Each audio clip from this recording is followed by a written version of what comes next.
शहर का चुनाव उत्तर प्रदेश में होने जा रहा है और आप देख रहे हैं भारत समाचार का ये विशेष कार्यक्रम निकाय की जंग। नमस्कार, मैं हूं नरेंद्र। हर शहर में चुनाव का दौर है और जो चुनावी सियासत है उसकी चर्चाएं हर चौक चौराहे पर हैं। मैं आज मुजफ्फरनगर में हूं। मुजफ्फरनगर के बहुत सारे लोग मेरे साथ हैं। बात करेंगे उनसे कि पिछले 5 साल में क्या मुद्दे रहे, कितने हल हुए और कितने बच गए।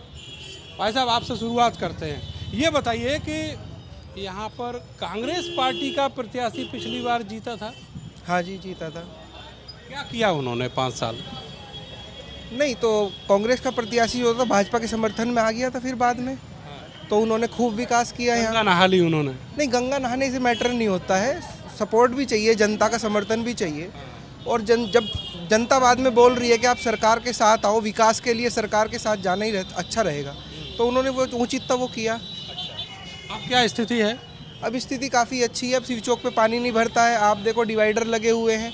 और सबसे बड़ी बात है कि नगर पालिका स्वच्छ पानी, स्वच्छता पे काम करती है और वही काम योगी जी कर रहे हैं। प्रदेश की गंदगी साफ़ कर रहे हैं। अभी आपने देखा होगा प्रदेश की बहुत बड़ी गंदगी साफ़ की उन्होंने। समझ तो रहे होंगे आप मैं क्या कह रहा हूँ? हाँ, मैं सब समझ रहा हूँ। हाँ, तो स्वच्छता पे बीजेपी गवर्नमेंट अब की बार जो मुद्दा है चुनाव में वो क्या है? वही है, स्वच्छता। प्रदेश की स्वच्छता होनी चाहिए भैया, हर प्रकार से। कीचड़ ही साफ नहीं होना चाहिए, जो समाज में कीचड़ है वो साफ होना बहुत जरूरी है। लेकिन झाड़ू तो इनके पास है। हाँ, वो देखो वो जा रही, देखो दरगाह भी लो एक बार शहर लग रहा है हमें। हाँ जी साहब। झाड़ू तो आपके पास है, ये कह रहे हैं कि सफाई हम करेंगे। हाँ बिल्कुल, हम भी करेंगे, सब मिलके करेंगे। कोई ऐसी बात थोड़ा ही है कि भाई हम ही करेंगे। जो भी जो है जिम्मेदार होगा वो सफाई करेगा। जिस पे जिम्मेदारी जनता जिसको जिम्मेदारी देगी वो सफाई की जिम्मेदारी देगी। पंजाब में दिल्ली का मॉडल दिखा के जो गंदगी वहाँ चल रही है ना, अगर वो उत्तर प्रदेश और प्रदेशों में फैल गई तो आप हिंदुस्तान का हाल समझ सकते हैं क्या हो सकता है। गंदगी की बात आप कर रहे हैं, लेकिन एक ऑब्जेक्शन मैं कह रहा, आप एक को समय दो, उनसे पूरी बात करो। नहीं, आपने वो तो मामला ही कट कर दिया। आप क्या बताएं, बताओ, सवाल करो आप। हमने कुछ नहीं कट कर दिया, ये आपके ही मैं कह रहा बीच में कोई भी बोलेगा तो आपकी सुन बात नहीं बनेगी। धन्यवाद। हाँ जी, तो जनता जिसे जिम्मेदारी देगी वो सफाई का ही काम करने के लिए जिम्मेदारी देगी। सफाई भाई स्वच्छता के ऊपर ही तो है सारा एमसीडी है, उसी के ऊपर जो है सारा नगर पालिका नगर निकाय जो है वो स्वच्छता के ऊपर है। जो भी अच्छा काम करेगा उसे दोबारा मौका मिलेगा। इसी जनता को यही चाहिए कि भाई उसको सुबह उठे, उसके घर के सामने कूड़ा ना हो, साफ हवा मिले, यही है। लोगों को सुरक्षित भाव मिले, भाई यही सब है। जिसको जिम्मेदारी जनता देगी वो यही काम करने में लगेगा। ये बताओ, आप ये जो बात कह रहे हो, ये बात वहाँ पे खड़े होकर कह रहे हो जहाँ 2013 के बाद केवल हिंदू मुस्लिम का चुनाव होता है। नहीं, लोग इस बात को भूल, अब कोई हिंदू मुस्लिम का चुनाव जनता को समझ में आ गया कि इसमें जो है कोई पढ़ा के चला जाए। हम इस बार जो है बंदर को नहीं बुलाएंगे बाट में, जो भी होगा आपस में ही कर लेंगे। 2022 में क्या किया? क्या किया? 2022 में जो रिजल्ट, अच्छे चुनाव हुए, जिसको वोट मिली वो जीत गया। जिसको आम आदमी पार्टी की भी सीटें आई। हाँ, आम आदमी पार्टी की सीटें उत्तर प्रदेश में तो नहीं आई। हाँ, मैं वही तो कह रहा हूँ। नहीं, क्या कह रहे, इससे मतलब इस सवाल क्या है आपका? जो मुसलमानों को ध्रुवीकरण कर रहा है वो जीत रहा है, जो हिंदुओं का ध्रुवीकरण कर रहा है वो जीत रहा है। नहीं, ऐसा ये कहना थोड़ा सा गैर लाजमी होगा कि भाई ऐसा ध्रुवीकरण करके जीतना। ठीक है, कुछ पार्टी ऐसा करती हैं कि उनको लगता है भाई हमने कोई सही काम तो किए नहीं, तो अब ध्रुवीकरण करके और जनता को बहका के इस तरीके से काम कर लिए जाएं तो ठीक है, कुछ वोट मिल जाती होंगी, लेकिन होता नहीं है। लेकिन ऐसा मुझे नहीं लगता। ऐसा ही है।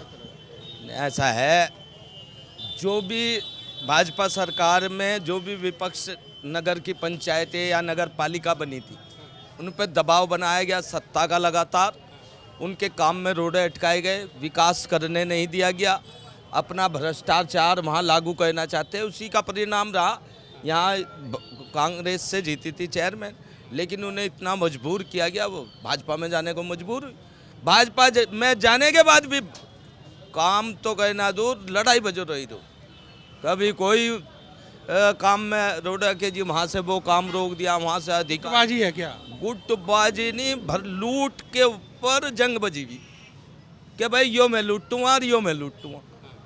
इसी के ऊपर इस नगर का नरक बना दिया गया, नरक बन गया। बाकी जाके देखिए, शहर से लगे हुए जो क्षेत्र हैं इतना बुरा हाल है। गांव में भी अच्छा विकास होगा लेकिन वहाँ नहीं हो पाया। बता रहे हैं कि सफाई जो है वो कर रहे हैं योगी जी। सफाई कल भी सफाई हुई है। सफाई कर रहे हैं, बाकी में भ्रष्टाचार पूरा जम के हो रहा और रुपयों की सफाई हो रही, घोटाला। कानून व्यवस्था तो अच्छी है। क्या कानून व्यवस्था? टारगेट कर रखा कि भाई जो हमारे माफिया उन्हें सुरक्षित रखेंगे, धार्मिक आधार पे माफियाओं के खिलाफ कार्रवाई होगी। ये क्या बात हुई? उनके माफिया खतरे में, तुम्हारे सुरक्षित। ये तो सभी को पता है कि सफाई की पहल किसने करी। सन 2014 के बाद और प्रदेश सरकार में 17 के बाद सफाई की पहल किसने करी। अब चाहे आम आदमी पार्टी की झाड़ू को लिया हो आप, या समाजवादी पार्टी की कोई झाड़ू पकड़ ले, सफाई की पहल किसने करी वो सबको पता है। पूरे देश कह रहे हैं कि आपके माफिया अलग हैं, इनके माफिया अलग हैं, इनके टारगेट पे। हमारे माफिया तो कहीं से कहीं तक भी नहीं है। इनको डर ये है कि अभी हमारे माफिया पता नहीं कितने निकल के आने हैं और कितने जेल के अंदर जाने हैं। इनको इस बात का डर है। यही वजह है, डरी हुई है समाजवादी पार्टी। तो अपने दोस्त को बता दूं कि माफिया यही कह रहे हैं हमारे माफिया। माफिया किसी के नहीं है। माफिया कोई भी उनका विरोध करना चाहिए आपको। आप कह रहे हैं हमारे माफिया, कोई भी वो माफिया होगा हमारी सरकार से मिट्टी मिलाना काम करेगी और कर रही है और आगे भी करती रहेगी। ठीक है, माफिया कोई है उसका विरोध करो, उसे हमारे की कोई बात नहीं है। सरकार हमेशा जीरो टॉलरेंस की नीति के उस पर काम कर रही है। और मैं मुजफ्फरनगर की स्थिति बता दूँ आपको, जिस सड़क पर कोई दिन में नहीं जाता था, रात को 2:30-3 बजे मैं उस पर खुद निकल के आया हूँ। बिल्कुल सुरक्षा, सिर्फ 2 पुलिस वाले मुझे मिले वहाँ पे सुरक्षा के लिए। रात को 2:30-3 बजे तक यहाँ सब महिलाएं चाय पीने आती हैं। पहले यहाँ का माहौल सबको बताएं, आप लोग खड़े अवगत हैं इस चीज़ से। तो माफियाओं का तो सफाई हो रहा है। ये बात को बिल्कुल मतलब कि क्राइम तो खत्म हो गया बिल्कुल यहाँ से। तो अब जो मुजफ्फरनगर में मुद्दा है वो क्या है? मुजफ्फरनगर में मुद्दा ये है कि जो निकाय का बता रहे थे कि काम नहीं करने देते। ये तो 2014 से बहाना चल रहा, काम नहीं करने देते। खुद काम करना नहीं है, भाजपा काम करती है। 2 दशक से नगर पालिका, एक बार कांग्रेस के, दोनों बार कांग्रेस के हैं, फिर बाद में कोई पहले कांग्रेस, दोनों बार कांग्रेस है ना, काम नहीं करना इस चाहती। बार गणित क्या है, कौन जीतेगा यहाँ? भाजपा, भारतीय जनता पार्टी। अच्छा, और चौधरियों का जो गठजोड़ है वो? चौधरी गठजोड़ यहाँ पे अरे सपा और आरएलडी का गठजोड़ नहीं है? गठजोड़ है, पर हमारा कार्यकर्ता बिल्कुल दिन रात एक करके भाजपा को जिताने का काम करेगा। पूरा समीकरण है। पूरा समीकरण है। इधर भी बात कर लें। क्यों भैया, क्या स्थिति है, किसका समीकरण है, जोर किसका है? जोर तो पूरा बीजेपी का है जी। और तो पार्टियां बेकार में कोशिश कर रही हैं। जयंत चौधरी घर बैठ जाएं? फिलहाल तो घर ही बैठ जाएं। 24 में देखेंगे, 24 में जो कोशिश करेंगे, जब एक बार दोबारा घर बिठाने का मौका देंगे उन्हें, 24 में फिर से बैठा। फिर से घर बिठाएंगे। और दूसरी पार्टियां हैं जैसे आम आदमी पार्टी हो गई, ये हो गई, हमें ना फ्री बिजली चाहिए ना पानी चाहिए, हमें तो मज़ा लेना बुलडोजर का, और बुलडोजर का ही मज़ा लेंगे। बुलडोजर मजा दे रहा है। बढ़िया मज़ा दे रहा है। और जो भी कोई हरकत करेगा, कोई गलत नीति बनाएगा, उसे बुलडोजर के नीचे गिरा जाएगा।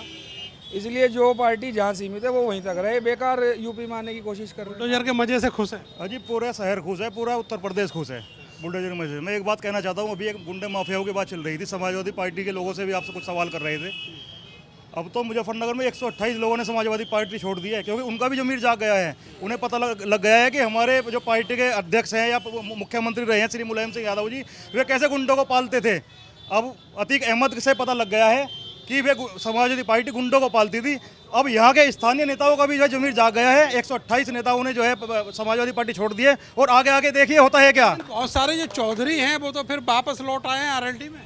हम आरएलडी की बात नहीं कर रहे हैं, हम पहले समाजवादी पार्टी की बात कर रहे हैं, क्योंकि अतीक अहमद समाजवादी पार्टी से जुड़ा हुआ था। गठबंधन तो दोनों का है, सपा का, आरएलडी का। अगर गठबंधन दोनों का है तो एक ही बात है, समाजवादी पार्टी का जमीर जागा है, कल वो आरएलडी का भी जमीर जागेगा, उसके भी जो है कार्यकर्ता छोड़ कर आएंगे। रही बात नगर पालिका के चुनाव की, यहाँ पर जो भी भाजपा का प्रत्याशी होगा उसे भरपूर वोटर जिताकर अब की बार हम चेयरमैन जरूर बनाएंगे और शहर का विकास करेंगे। इतिहास भी बदलेंगे। इतिहास तो रच दिया, पहले ही रच दिया, बुलडोजर बाबा ने पहले ही रच दिया। अब तो आगे का इतिहास बनाना है हमें, और आगे का इतिहास बनाने की बात कर रहे हैं। आप ये बताओ कि जो समीकरण है यहाँ पर वो प्रभावी है और काम कर रहा है आरएलडी सपा के फेवर में? देखिए, आरएलडी को तो गठबंधन करना पड़ गया। जिसके मुखिया को गठबंधन करना पड़ रहा हो उसकी क्या वैल्यू होगी। हमारी वैल्यू इतनी, हमारी वैल्यू फूल की वैल्यू है। आपका मुखिया पूरे देश में गठबंधन कर रहा है भैया। नहीं पता, पूरी हिंदुस्तान को पता है बीजेपी गठबंधन। तुमको पता है या उनको पता है नेताओं को? हमारी जनता को यह पता है फूल को जिताना है हमको। फूल, गोल्ड फूल ही फूल होता है। और आज मुजफ्फरनगर की पावन धरती पे भी ये इतिहास रचने जा रहे हैं कि रिकॉर्ड तोड़ के देंगे। 2 बार से कांग्रेस प्रत्याशी जीत रहा है ना, अब के यहाँ बीजेपी प्रत्याशी जीतेगा, क्योंकि लोगों का भावना बन गई। और जो बात कर रहे हैं अंजू अग्रवाल की, अंजू अग्रवाल 2 साल से हमारी पार्टी में अपने भ्रष्टाचार के लिए आई थी। वो यहाँ हमने सिर्फ पसंद नहीं करा था, वो अपनी व्यक्तिगत से आई है। और रही बात उसकी, उसको टिकट नहीं देंगे अगर मांगेंगी तो। पार्टी देखो वो हमारी पार्टी को कह रही है, पर वो सब में चली गई है, पार्टी में सब जगह टिकट मांगने गई है, ऐसा कोई मतलब नहीं है। और पार्टी में टिकट मांग चली गई, फिर बीजेपी तो उसने ज्वाइन कर रखी है, कह रही बीजेपी में हूँ, तो बीजेपी में रहेगी तो कुछ मिल आ सकते हैं, क्या पता कहाँ चली जाए, क्योंकि एक मुखिया नहीं होते। और सुनो, रही बात आज की डेट में बीजेपी से लोग इसलिए खुश हैं क्योंकि जो भूमाफिया, जो साले पहले बदमाश थे, जो रात को लूटते थे, चाहे वो हिंदू हो, चाहे वो बीजेपी का नेता, सपा का नेता हो, सब भ्रष्टाचार खत्म कर दिया योगी सरकार में आज। और हर अधिकारी अपनी कलम से काम कर रहा है, कोई भय और भयभीत नहीं है, और गुंडे तो इस सरकार में रहने के ही नहीं। मैं ये पूछना चाहता हूँ, हमारे समाजवादी पार्टी के नेता खड़े हैं, इनसे कम से कम इस बात का तो पूछिए कि इनकी पार्टी के जो वरिष्ठ नेता थे सलभ गुप्ता जी, वे अपने 128 साथियों के साथ पार्टी छोड़कर क्यों गए हैं? क्या अब उनकी विचारधारा बदल गई या उन्हें योगी जी से प्रेम हो गया है? 128 वाला मामला आगे फिर लेंगे। ये बताओ भाई साहब, ये कहा जा रहा है और ये आरएलडी के नेता भी कह रहे हैं कि समाजवादी पार्टी में टिकट बंटवारे को लेकर बड़ा ऊहापोह मची हुई है और इसीलिए अभी तक कैंडिडेट नहीं आया है। देखिए, समाजवादी पार्टी के विषय में मैं क्या कह सकता हूं, क्योंकि अभी समाजवादी पार्टी और लोकदल का आपस में गठबंधन है। अभी वो यही नहीं तय कर पा रहे कि यहाँ पे समाजवादी पार्टी का प्रत्याशी दें या आरएलडी का दें। तो अभी तो ये वो लोग पहले डिसाइड ही करेंगे किसका प्रत्याशी लाएं। वो लोग बीजेपी की क्या स्थिति है अंदर खाने, उनका कैंडिडेट क्यों नहीं आया? बीजेपी का कैंडिडेट तय हो चुका है और आज शाम तक लिस्ट में नाम जारी हो जाएगा, जो हम लोगों के पास सूचना है। टाइम क्यों लगाते हैं बीजेपी के लोग? पूरा जो है हम लोग जो है पूरा मंथन करते हैं। मंथन करने के बाद में सभी कार्यकर्ताओं की विचारों का ध्यान करते हुए जब एक कैंडिडेट को हम लेके आते हैं। प्रेशर के लिए टाइम नहीं देना चाहते प्रत्याशी? नहीं, ऐसा नहीं है। पूरा मंथन करने के बाद एक प्रत्याशी लाया जाता है। आप तो पुराने भाजपा ही दिख रहे हैं। मेरा नाम जगदीश पांचाल, मैं पिछड़ा आयोग का सदस्य हूँ। पूछिए आप क्या पूछना। ये बताओ सर कि निकाय चुनाव में जो 5 साल पहले के नतीजे थे उनमें कुछ बदलाव होगा? पहले 5 साल पहले के नतीजे भूल जाओ, अब नया चुनाव, भाजपा हमारा प्रत्याशी यहाँ घोषणा होने वाली। और हमारी पार्टी में एक खास बात और है कि जो भी प्रत्याशी आएगा प्रदेश और देश के नेतृत्व में, उसके लिए काम करेंगे। यहाँ कोई ऐसी बात नहीं कि ये बाहरी है या ये सपा से आया, बसपा से आया। जो प्रत्याशी पार्टी घोषित करेगी वो हमारा होगा। पैराशूट कैंडिडेट आएगा उसको भी स्वीकार करेंगे? बिल्कुल स्वीकार, जो पार्टी का निर्णय है उसे हम स्वीकार करते हैं और उसे जिताने का काम करेंगे। और एक बात और बताना चाहता हूं, 2014 से जब से अति पिछड़ा समाज भारतीय जनता पार्टी में आया है, तो आप भूल जाओ और पार्टियों को, ये क्षेत्रीय पार्टी क्षेत्र में ही रह के समाप्त हो जाएंगी। पांचाल जी, अभी खतौली में हराए हैं, ओबीसी वालों ने वोट नहीं दिया आप। मैं आपको बताना चाहता हूं, खतौली में कोई परिस्थिति ऐसी नहीं थी, वो कुछ छोटी मोटी बातें होती थी, ऐसी छोटी मोटी। सॉर्ट आउट क्यों नहीं किया आपने वक्त रहते? वहाँ हमारा कैंडिडेट आज भी मजबूत स्थिति में है। और नगर निकाय में अब के जो हमारी सरकार का निर्णय हुआ वो ऐतिहासिक निर्णय है, क्योंकि कभी किसी ने आरक्षण के मुद्दे पे चुनाव नहीं कराए किसी पार्टी ने। हमारी पार्टी ने पूरे प्रदेश में आरक्षण तय किए और गरीब लोगों को, अति पिछड़े समाज। वो तो जब अपोजिशन वाले जब कोर्ट गए तब आरक्षण तय किए।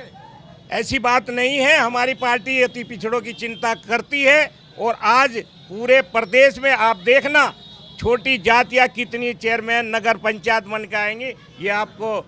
ओबीसी का वोट पाने की जद्दोजहद है। वोट तो मुसलमानों का भी अब बीजेपी को मैं कहता हूँ ये जो वर्गीकरण कर दिया गया है ना कि भाई ये ओबीसी है, ये इनको वोट देंगे, ये एससी वाले हैं, ये इनको वोट देंगे, इससे खराब बात लोकतंत्र में नहीं हो सकती।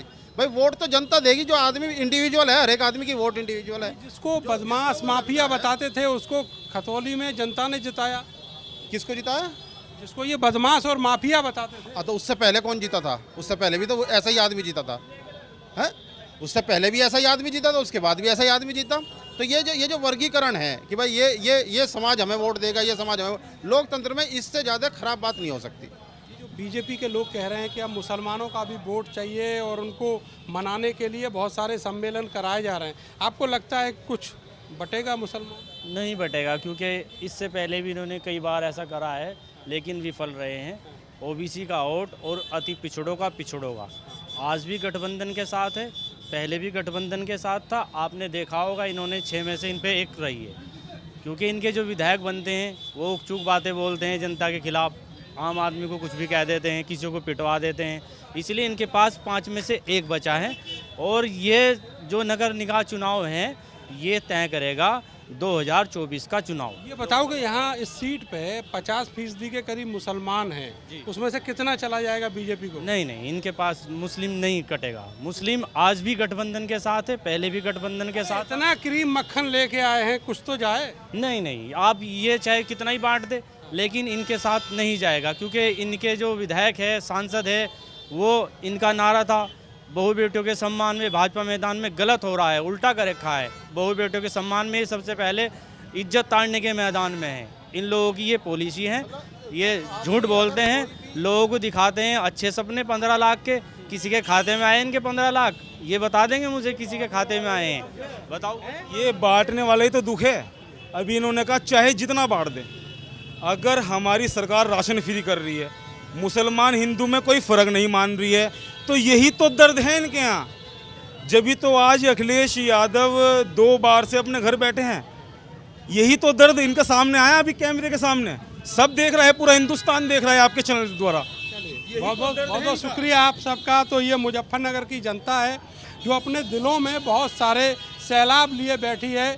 अभी हाल ही में जो वोटिंग होगी उसके जो नतीजे आएंगे वो ये तय करेगा कि यहाँ पर इस शहर का सिरमौर कौन होता है। फिलहाल के लिए बस इतना ही। मुझे और मेरे कैमरा सहयोगी सानू को दीजिए इजाज़त। नमस्कार।